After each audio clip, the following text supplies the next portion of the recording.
राम राम. मी advocate Ramesh Rajurkar Nandigram YouTube चॅनलवर आपलं हार्दिक स्वागत करतो. आजचा विषय आहे दिल्लीमध्ये झालेला बॉम्बस्फोट आणि मोठ्या प्रमाणावर पकडले गेलेले शिक्षित आतंकवादी आणि त्यांचे असलेले डेंजर प्लॅन. काश्मीर ते उत्तर प्रदेश गुजरातपर्यंत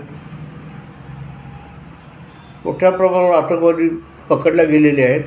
आपली जी रॉ आहे, NIA आहे, पोलीस आहे, सगळे अलर्ट आहेत.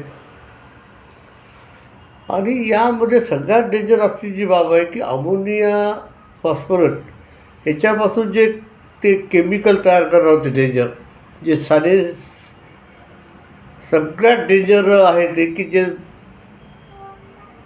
माणसाच्या शरीरामध्ये किंवा आपण हवा घेतो, श्वासोच्छ्वास घेतो, त्यातून जरी गेला तरी माणूस मृत्यू पाहू शकतो. इतक्या प्रकारचं जहरीली औषधच नाही तर जहरीली विषारी पदार्थ तयार करण्याचा प्रयत्न केला आहे. म्हणजे आतंकवाद्यांची उडी कुठपर्यंत गेलेली आहे. आणि भारतामध्ये आजपर्यंत या आतंकवाद्याबद्दल जनतेनं मोठ्या प्रमाणात उठाव करायला पाहिजे. आता रोडवर यायला पाहिजे. आता सरकार, पोलीस कस्टडी हे तर करतायत हो, पण यांना आता कुठंतरी शिकायला पाहिजे. आणि भारताने जे खटले चालवायचे नाही हो, एन्काउंटर करायला पाहिजे. बस झाले न्यायालयीन पद्धतीप्रमाणे चाललं. 10-10 वर्षामध्ये त्यांना शिक्षा न होणं. त्यांना पोसायचं नाही, यांना फुकट खाऊ घालायचं नाही आहे. हे देशद्रोही आहेत. खरी शिक्षा अशी की याला बॉर्डरच्या पलीकडे सोडायचं, पळा म्हणायचं, गोळ्या घालायच्या. सगळ्यात चांगला उपाय हा. अशा प्रकारचा मृत्यू ज्यावेळेला लोकांना दिसेल आतंकवाद्याला, त्यावेळेस ते थर करतील.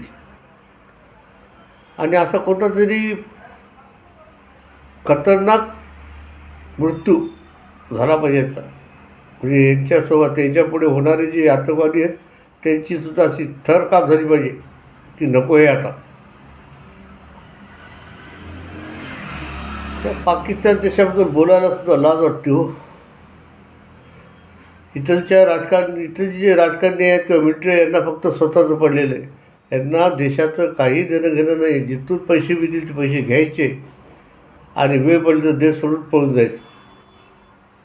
एवढंच आत्तापर्यंत या पाकिस्तानच्या निर्मितीपासून मिलिटरी आणि राजकारण्यांनी केलेलं आहे.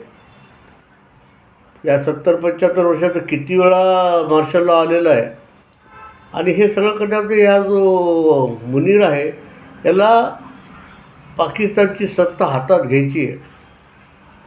त्याचं जे काही कृत्य चालू आहे आतंकवाद्यासोबत मिलीभगतमध्ये, त्याचा एकच प्रकार की गव्हर्मेंटला बाजूला करून स्वतः मार्शलला पूर्ण पाकिस्तानचा चार्ज घ्यायचा आहे. त्यामुळे तो चीन, पाकिस्तान, आपलं अमेरिका, इराण अशा सगळ्या देशाची तो भेट घेतो आहे आणि आपलं अजेंडा चालवण्याचा प्रयत्न करतो आहे. पाकिस्तानमध्ये तख्तापलट झालं तर काही आश्चर्य वाटायचं काही कारण नाही आहे. ही सगळी पद्धत त्याच पद्धतीकडे चालू आहे, कार्यपद्धती. त्या पाकिस्तानच्या जनतेला काही वाटत नाही याबद्दल. अहो, अफगाणिस्तान तिकडून बडबडीत आहे. बलुचिस्तानवाले मिलिटरी आणि पोलिसांना मारत आहेत. अफगाणिस्तानमधून मारल्या जाते. POKमध्ये उठाव होतो आहे. हा राहिला किती देश हा.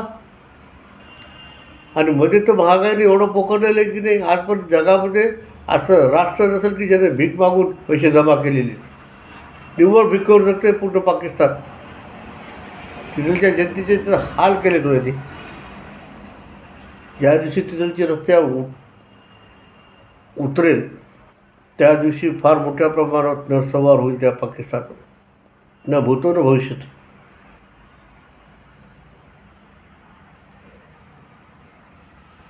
भारतानं आता पाकिस्तानवर एक ऑपरेशन सिंदूर केलं, पण आता असं ऑपरेशन करायला पाहिजे की हे संपलं पाहिजे.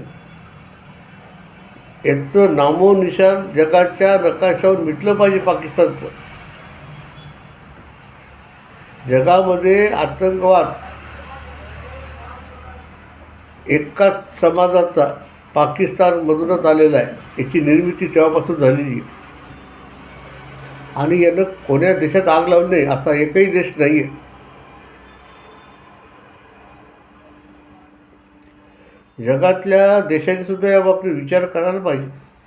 स्वतःचं राजकारण बाजूला ठेवून जगाच्या शांतीसाठी सर्व देशांनी मिळून यावर विचार केला पाहिजे, काही निर्णय घेतले पाहिजे. ही वेळ आलेली आहे आता. सगळ्यात जास्त भारताला या पाकिस्तानमधून आतंकवाद्यांनी सर्वसामान्य लोकांचा घात केला आहे, मृत्यू पावलेले आहेत. हा आकडा फार मोठ्या प्रमाणात आहे. आजपर्यंत झालेला आकडा काढला ना आपल्याला शॉक बसू शकतो.